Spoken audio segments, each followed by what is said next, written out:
నుంచి హై బ్రాండ్లు ఎక్కువ తాగలేరు. ఇంకోటి అవును. మనుషుల యొక్క వ్యక్తిగత ఆదాయ వనరు ఎక్కువ ఉండాలి. ఇప్పుడు హైదరాబాద్లో మీరు 10,000 రూపాయల మంది అయినా తాగుతారు, 25,000 మంది అయినా తాగుతారు. ఎందుకని? వాళ్ళ స్ట్రేచర్ ఉంది అక్కడ, ఫైనాన్షియల్గా ఎక్స్పెండిచర్ పెట్టగలిగే స్ట్రేచర్ ఉంది. ఈవెన్ వైజాగ్లోనే తాగలుగుతారు అట్లా. కానీ ఒక గుంటూరులో ఒక విజయవాడలోకి వచ్చేటప్పటికి అంతంత పెట్టి తాగలుగుతారా? 3,000 అంటే వామ్మో అంటారు, 5,000 అంటే అయ్య బాబోయ్ అంటారు. అసలు ఇంపాసిబుల్. అదే ఈ 99 రూపాయల మందికి ఎగబడుతున్నారు. ఈ 99 రూపాయల మంది ఏం చేస్తున్నారు? ఇదివరకటి రోజుల్లో 10 లక్షలు ఉత్పత్తి చేస్తామని చెప్పి ఇప్పుడు 2 లక్షలే ఉత్పత్తి చేస్తున్నారు.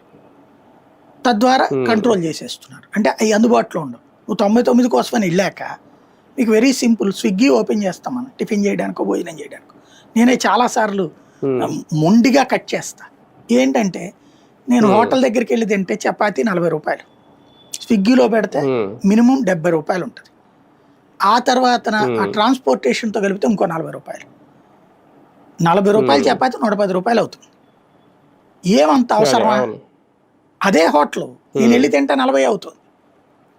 ఎందుకు అనిపించి నేను వెళ్ళిపోతా. కానీ చాలా మంది ఏంటి, ఒకసారి అలవాటు పడ్డాక అది ఒక వ్యసనం లాంటిది. ఆ పోనీలే ఆడదాకా ఏం చేస్తాంలే అని పెట్టేసుకుంటా.